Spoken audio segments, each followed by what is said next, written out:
Bonjour à tous, vous pensez peut-être déjà tout savoir du Festival de Cannes. Eh bien, détrompez-vous car vous n'avez encore rien vu. C'est en substance que nous dit Alain Resnais. Après de 90 ans, le réalisateur français est à nouveau en lice pour la Palme d'Or. Alain Resnais, c'est une cinquantaine de films depuis 1948. Monument du cinéma français, le réalisateur avait reçu en 2009 un prix exceptionnel du jury pour l'ensemble de sa carrière. Il présente cette année Vous n'avez encore rien vu, une mise en abîme de l'adaptation d'Eurydice de Jean Anouilh. Moi j'aurais préféré Eurydice défigurée, souffrante, jaillie. Oh, l'ami. Je fais des films...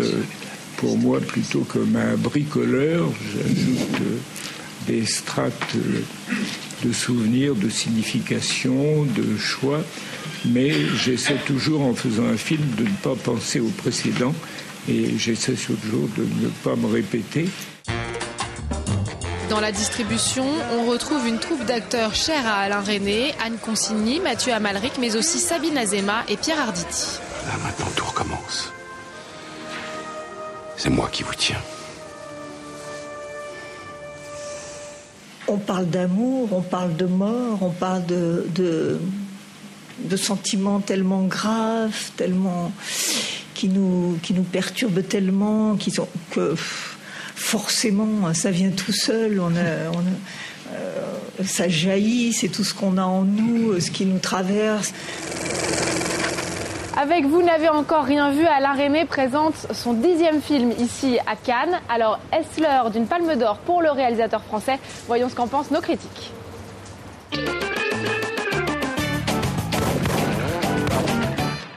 C'est pas évident de mêler le théâtre et le cinéma et je crois que Alain Resnais est une maître absolue dans ce domaine. Il travaille avec des comédiens qui connaissent bien, qui prend un plaisir fou à travailler avec lui. Il aura 90 ans le mois prochain et c'est un monsieur qui est resté très jeune et très courageux dans sa tête. J'adore ce film. Avec son casting pléthorique, Vous n'avez encore rien vu d'Alain Resnais est un film malin sur la représentation au cinéma et le statut de comédien. On peut toujours se féliciter qu'à son âge avancé, le réalisateur français ait gardé de toute sa malice. Mais je trouve finalement que l'exercice est un peu trop franco-français. Dans ces cas-là, moi je pense toujours aux critiques polonais ou américains qui doivent bien se demander ce qu'elles regardent. Lui a déjà eu le privilège de recevoir une Palme d'Or. Le réalisateur iranien Abbas Kiarostami présente cette année en compétition Like Someone in Love.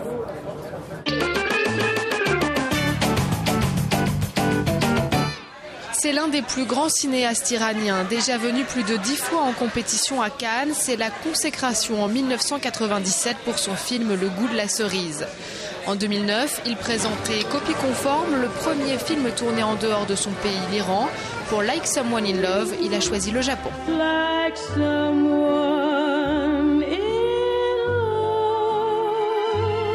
Je pense que le Japon correspondait bien à cette histoire. Pour commencer, je n'ai pas choisi le Japon, il a fallu que je tourne en dehors de l'Iran, donc il me fallait un ailleurs. Et cet ailleurs a été le Japon parce que cette histoire, en fait, l'étincelle en avait eu lieu il y a de nombreuses années au Japon, donc il était normal que je retourne sur les lieux de l'histoire même. Et qu'est-ce que le fait de ne pas parler la même langue que vos acteurs apporte au film, vous pensez? Je suis très heureux que vous en parliez en termes d'apport et non pas de manque ou de difficulté, parce que pour moi, ça a vraiment été un réel bénéfice pour le film. J'ai pu me concentrer tout entier sur les expressions des visages. La question de la justesse des dialogues, je l'ai confiée à une autre personne qui me rendait compte des dialogues tels qu'ils se disaient. Mais moi, j'étais focalisée sur ce que les visages exprimaient et sur la mise en scène. Donc ça m'a dégagé en fait beaucoup l'esprit. Alors vous l'avez dit, c'est votre deuxième film en dehors de votre pays, l'Iran. Est-ce que vous pensez que vous pourrez retourner tourner un film là-bas ? Évidemment, mon souhait le plus cher, c'est que les conditions soient à nouveau réunies en Iran pour que je retourne travailler en Iran. Moi, dans la situation actuelle, je n'ai aucune garantie. Donc pour l'instant, je vis au jour le jour, de film en film à l'extérieur, en attendant de voir ce qui se passera en Iran. Alors le film raconte la rencontre entre cette jeune femme qui doit un peu vendre ses charmes pour payer ses études et ce vieil homme qui vit entouré de ses livres. C'est une nouvelle histoire d'amour. En quoi l'amour pour vous est-il si cinégénique ?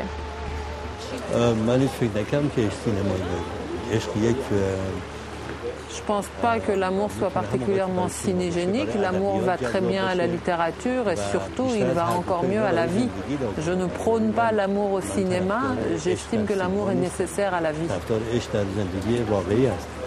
Pour votre dernier film, vous aviez choisi Juliette Binoche, une actrice très connue. Là, ce sont des acteurs quasiment inconnus pour certains. Pourquoi avoir fait ce choix ? Je travaille toujours avec des noms professionnels et Copie Conforme était un cas particulier dans la mesure où j'ai écrit le film pour Juliette. Pour ce film-ci, en fait, justement, fort de cette expérience que j'avais trouvé très agréable de travailler avec une grande professionnelle, j'ai d'abord songé à travailler avec des acteurs confirmés japonais, mais parmi les acteurs que j'ai eu l'occasion d'auditionner, je n'en ai trouvé aucun convaincant et donc je suis partie sur ma façon habituelle de recherche d'un nom professionnel et c'est finalement comme ça qu'est né le film tel que vous le voyez aujourd'hui. Et puis un petit vent de scandale souffle sur le festival. Pas étonnant quand on sait qu'il nous vient de Pete Doherty. Le rocker anglais est à l'affiche de Confession d'un enfant du siècle, présenté dans la catégorie Un certain regard. Et sa partenaire à l'écran, Charlotte Gainsbourg, ne serait pas prête de lui donner à nouveau la réplique. Doherty s'est en effet répandu sur une supposée liaison au moment du tournage, ce qui expliquerait l'absence de l'actrice cette année sur la croisette. I don't have long to be loved by you. If you love me, swear that you'll never lie to me. Confession d'un enfant du siècle d'après l'œuvre d'Alfred de Musset évidemment, et c'est loin d'être la seule adaptation ici cette année à Cannes. On n'en compte pas moins de 8 rien que dans la seule compétition officielle. Alors les cinéastes seraient-ils en manque d'inspiration ? On voit ça tout de suite.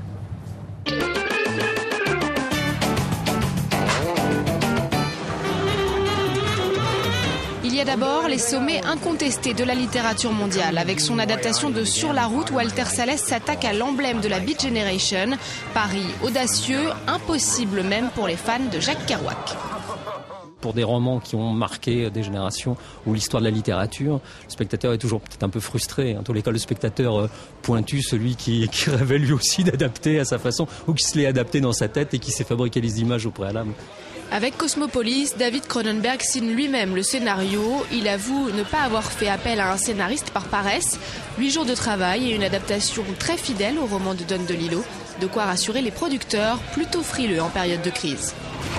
C'est plus facile pour les financiers d'identifier un projet quand il y a un livre derrière. C'est-à-dire, quand c'est un scénario original, bon, c'est une idée qu'un scénariste va développer, qu'on connaît pas trop, etc. Même le très singulier Jacques Audiard a cédé. De rouille et d'os qui a tant séduit les critiques à Cannes est inspiré d'un recueil de nouvelles de Craig Davidson. Est-ce le signe d'un déclin du cinéma d'auteur ? Pas sûr. Le passage de l'écrit à l'écran reste souvent un défi à la créativité. Les grandes œuvres ne se laissent pas trahir facilement. C'est elles qui vous... Elles ont une action perverse sur ce qu'on veut faire d'elles et c'est elles qui vous détruisent. Qu'en sera-t-il pour Sur la route ? Depuis sa parution en 1957, de nombreux cinéastes tournent autour. Même Marlon Brando y avait renoncé en son temps. Réponse mercredi sur les écrans cannois. Voilà, c'est la fin de cette émission. Je vous dis à demain en espérant que le soleil soit enfin de retour sur la croisette. D'ici là, retrouvez-nous sur France24.com ainsi que sur Facebook et Twitter.